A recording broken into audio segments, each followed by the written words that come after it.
Streaming live on Facebook, YouTube, Twitch, and blasttheradio.com, this is The Lowell Green Show. The number to call and be heard around the world is 613-413-2217. Or email Lowell at blasttheradio.com. And now, here is Lowell Green. Thank you, John. Good afternoon, everybody. Well, you gotta give the liberals some credit here. Man, oh man, these liberals are just masters at cooking the books.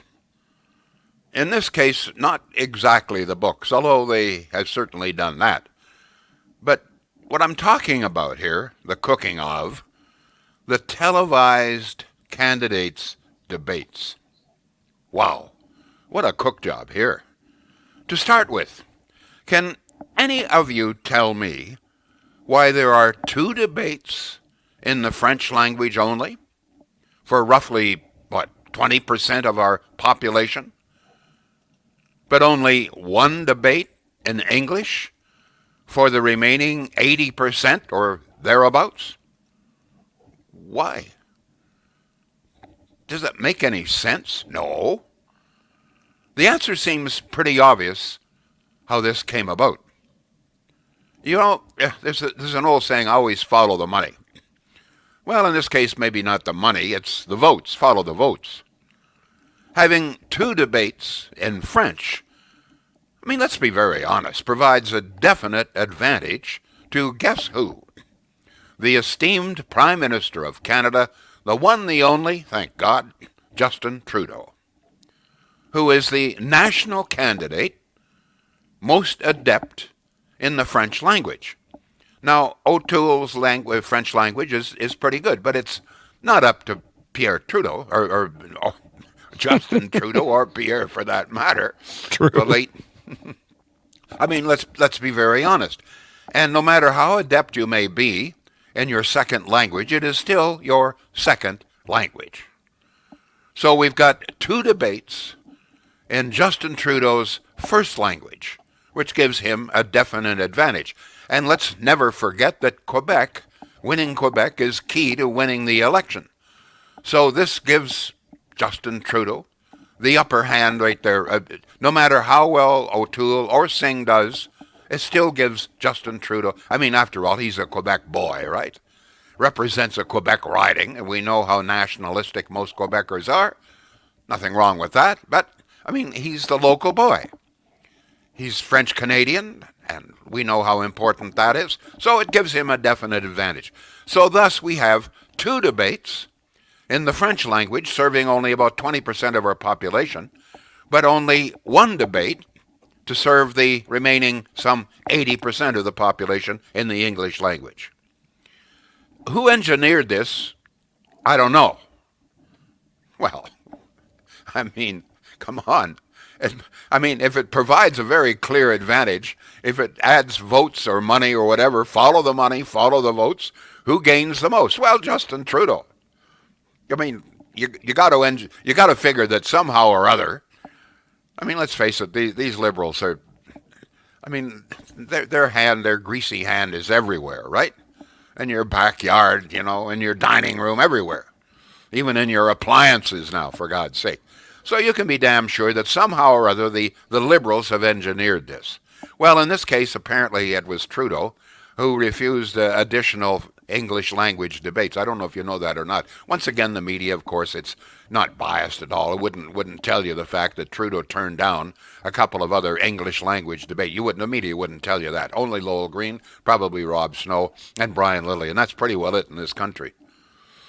That's bad enough. That's bad enough that there are 2 French language debates and only 1 English. That's bad enough. Now we learn, I don't know if you know this or not, now we learn that 2 of the most embarrassing topics for the liberals are going to be off limits for tomorrow night's English language debate. Oh, about 1,200 Canadian citizens, plus God knows how many of our allies that we promised to help, remain stranded in Afghanistan, threatened and whipped and beaten and so forth by the Taliban. I mean, the rescue attempts that we made there, if you can even call that, were a total, absolute, you know, screw up of the first order, concentrated screw up. We were the last ones in to help our people. We were the first ones to leave. We turned tail, left all of our people. Even the Ukraine, we've dealt with this before. Even, the Americans rescued 500 of our people after we had left. Then the Ukrainians came along almost a week after we had left and rescued 19 more. Where were we? Sitting on our asses here in Ottawa. But that's not going to be discussed tomorrow night in the English language debate. Of course, the other embarrassing question, like what sort of support have we given to the two Michaels, now more than 1,000 days rotting away in a Chinese prison? We all know it's a trumped-up charge. But has Trudeau done anything to get them out? No. But that won't be debated tomorrow night either. Why? I don't know, but it's very strange to me. Well, it's very revealing, actually. Guess who made the announcement that foreign policy would be off limits, off the menu tomorrow night? Oh, a CBC spokesperson. What's the CBC? I don't know who makes up the formula for these all candidates debates. Some, I don't know, supposed to be autonomous group, but very clearly, if this is a CBC spokesman who explains, he came out and when asked, hey, wait a minute, how come they're not going to be able to talk about Afghanistan or the two Michaels? Well, he said, her words to this effect, we polled 200,000 Canadians. Did we? Well, that's what the CBC says. They polled 200,000 Canadians, and foreign affairs, Afghanistan was not considered very important by Canadians. Thus, it's not on the menu for tomorrow night. The CBC is telling us this. The CBC, which stands to lose a great deal, of course, if Aaron O'Toole wins the election. The CBC telling you all about this tells you all you need to know about whose decision this was. And of course, the two Michaels. No, we're not going to be able to discuss that either. Apparently the fate of the two Michaels, the fate of some 1,200 Canadian citizens and many others in Afghanistan, is of no or very little concern to Canadians. Thus, it's not going to be debated. Now, what is really of great concern, of course, is, well, we're going to have a very serious debate on climate change. We've never had a debate before, of course, about climate change, so we have to go into that very thoroughly. Indigenous rights, we've never discussed that, etc., etc. We'll get into all of that. We'll get into the stuff that the Liberals look pretty good at, but the stuff that the Liberals don't look good at, oh no. Beautiful. What a freaking farce. How else can you describe this, folks? It is just a monumental farce. Trudeau gets two debates in the French language, his first language. O'Toole gets only one in his first language, English, and two of the most controversial topics not going to be debated in English. Could anything be more obviously fixed in favor of the Liberals? I don't think so. The only thing that rivals this for blatant bias is the television debate involving several mediators, hosts, moderators. Do you remember that? Between Scheer and Trudeau. One of the moderators, supposedly unbiased, was Rosemary Barton. You remember that? This is Scheer versus Trudeau. Major television debate. So there is Rosemary Barton, unbiased. What we didn't know, and I don't even know if the Conservatives knew, that this great unbiased Rosemary Barton, even as she is supposedly providing unbiased questions to Scheer, is suing the Conservative government. Rosemary Barton sits there as a moderator, supposed to be unbiased. All the while she has a lawsuit with her name on it against the Conservatives. Can you imagine? That's like a member of the jury that's, you're going to decide life and death for some prisoner for something, and the juror, unknowns to anybody, has a lawsuit against the prisoner. Oh yeah, they're really unbiased. It's quite astonishing. What's your view of all of this, folks? Detect the slimy hand of the CBC at work. That's what I do. How about you? What say you? John, go through once again how people get in touch with us. All right, well, we're following along live in real time on various Facebook pages, including the Lowell Green, which is Lowell's personal page, the Lowell Green fan page as well, YouTube, and on Twitch. You post your comments there. We will see them. You can text. You can call as well. Our number is 613-413-2217. You can also email Lowell at blasttheradio.com. We do have some comments if you're ready. Yeah, please. Fire away, John. Rebel Media took the election debate committee to court yesterday to get into the debate questions. The lawyer kicked 7 government lawyers' butts. Yes, yeah. Rebel News won. Justin Trudeau, a great Democrat, had banned all Rebel News reporters from covering from being in attendance at the debates. To his credit, Ezra Levant took them to court and won the case. So he says he's going to have 11 reporters tonight and again tomorrow night at the debates. I didn't know Rebel News we've lost had your microphone 11. There, Lowell. Pardon? Oh, dear.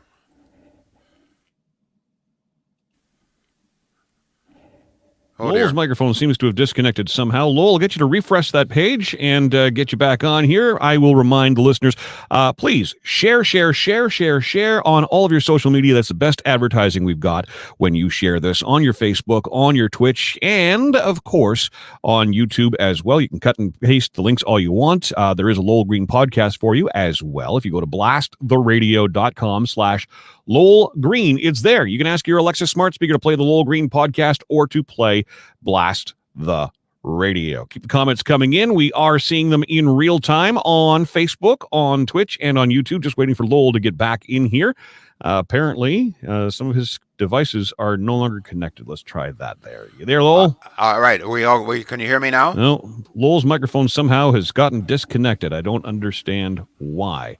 Apparently, they're hearing you, Lowell, so you carry on. I'm not hearing you somehow, so you carry on, sir, and I will try and troubleshoot what's happening on my neck of the woods here. Carry on. Oh, man. You know, technology is supposed to be highly advanced, but sometimes I really do wonder. John, can you hear me here? No? John, please read some more text here. Some more text, John? No, I can't hear me. All right, I'll throw out some other topics then, folks. This is very frustrating. My apologies. I don't know. This happens too often, it seems to me, but what the hell. Question. What do you think we should do with those who become ill with COVID while picketing hospitals? Now, I'm sure you're aware that more than a few hospitals have been picketed by these morons right across the country, okay? Dozens, sometimes hundreds of people screaming morons, shouting insults and intimidation at doctors and nurses as the doctors and nurses try to save lives and cure sick people. Now, it's inevitable, and of course it's happened, it's inevitable that some of these people screaming at the doctors will themselves very shortly require treatment for COVID by the same doctors that they're insulting. It happened, for example, in Cornwall. There, those who attended a hospital protest learned that one of their number at least was ill with COVID, was testing positive for COVID, and thus everybody who attended that particular protest should get themselves tested because they're in danger. So my question is, if you get sick during a protest against a hospital, should that hospital have to treat you?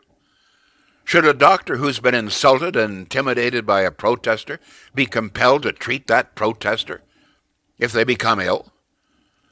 And I guess this question, why should you and I, through our taxes, have to pay for the treatment of an anti-vaxxer who has deliberately placed themselves in a dangerous position?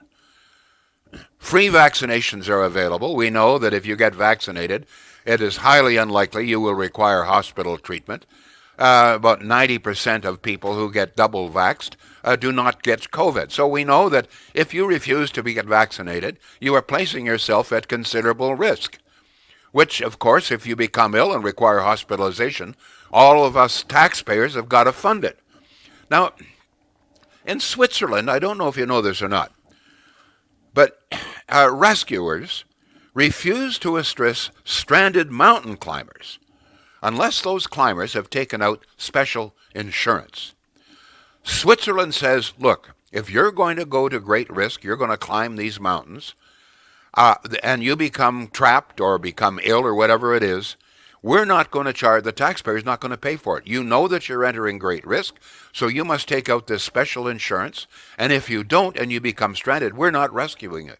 We are not going to the expense of rescuing you who have placed yourself at risk and charge the taxpayers to fix you up. So I'm just wondering if maybe we should do the same thing here.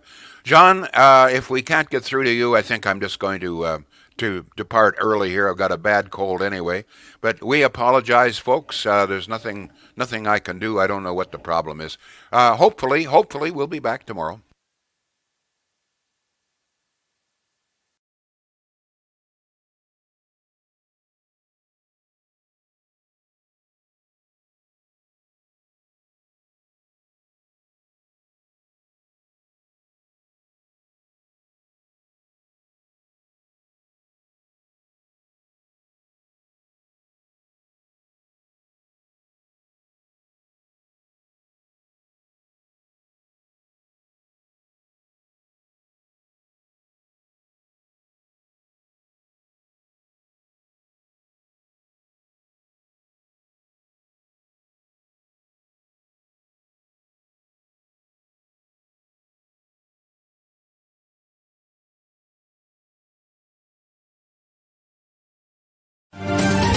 The Lowell Green Show is seen and heard live around the world at 2 p.m. Eastern.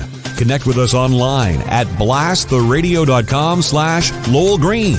Can't join us live? Download the Lowell Green podcast. Available on Apple, Spotify, Google, and more.